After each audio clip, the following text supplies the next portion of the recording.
Hi friends, welcome back to my channel. ಇವತ್ತು ನಾನು ಬೇಸಿಗೆಯಲ್ಲಿ ದಣಿವನ್ನು ಆರಿಸುವ ಹಣ್ಣಿನ ಜ್ಯೂಸನ್ನು ಮಾಡುತ್ತಿದ್ದೇನೆ. ಅದು ಕರ್ಬೂಜದ ಹಣ್ಣು ಫ್ರೆಂಡ್ಸ್. ಇಲ್ಲಿ ನೋಡಿ, ಇದು ತುಂಬ ಟೇಸ್ಟಿಯಾಗಿರುತ್ತದೆ. ಫಸ್ಟು ಕರ್ಬೂಜ ಹಣ್ಣು ತಕ್ಕೊಂಡು ಅದನ್ನು ಈ ಥರ ಕಟ್ ಮಾಡ್ಕೊಳ್ಬೇಕು. ನೋಡಿ, ಒಳಗೆ ಈ ಥರ ಕಲರ್ ಉಳಿಯುತ್ತದೆ, ಈ ಥರ ಉಳಿಯುತ್ತದೆ.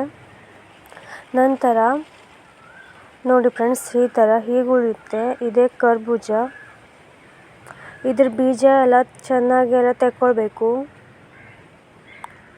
ನಾವು ಜ್ಯೂಸ್ ಮಾಡಬೇಕಾದ್ರೆ ಬೀಜ ಅಂತ ಹಾಕೋದಿಲ್ಲ ಫ್ರೆಂಡ್ಸ್.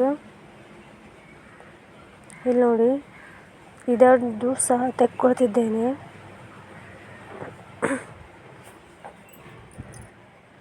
ನಂತರ ಇದನ್ನು ಹಣ್ಣನ್ನು ಎಲ್ಲ ಈ ಥರ ಕಟ್ ಮಾಡ್ಕೊಳ್ತಿದ್ದೇನೆ.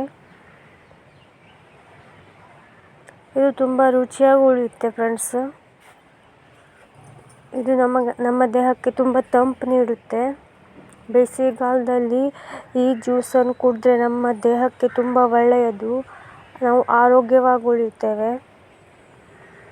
ಈ ಥರ ಮಾಡಿ ಎಲ್ಲ ಕಟ್ ಮಾಡ್ಕೊಳ್ತಿದ್ದೇನೆ.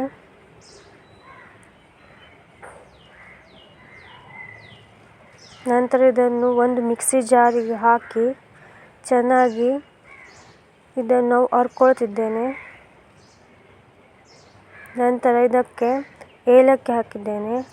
1 ಏಲಕ್ಕಿ ಹಾಕಿ ನಂತರ ಇದಕ್ಕೆ ಹಾಗೆ ಗ್ರೈಂಡ್ ಮಾಡಿಕೊಂಡೆ ಫ್ರೆಂಡ್ಸ್.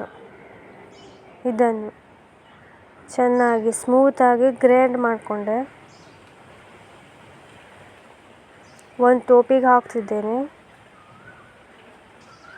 ನಂತರ ಇದಕ್ಕೆ ಹಾಲು ಹಾಕಿದೆ, 1 ಲೋಟ ಹಾಲು. ನಂತರ ನಿಮಗೆ ಸಕ್ಕರೆ ಎಷ್ಟು ಬೇಕು ಇಲ್ಲಾಂದರೆ ಬೆಲ್ಲ ಎಷ್ಟು ಬೇಕು ಅದನ್ನು ನೋಡಿ ಹಾಕ್ಕೊಳ್ಬೇಕು ಫ್ರೆಂಡ್ಸ್.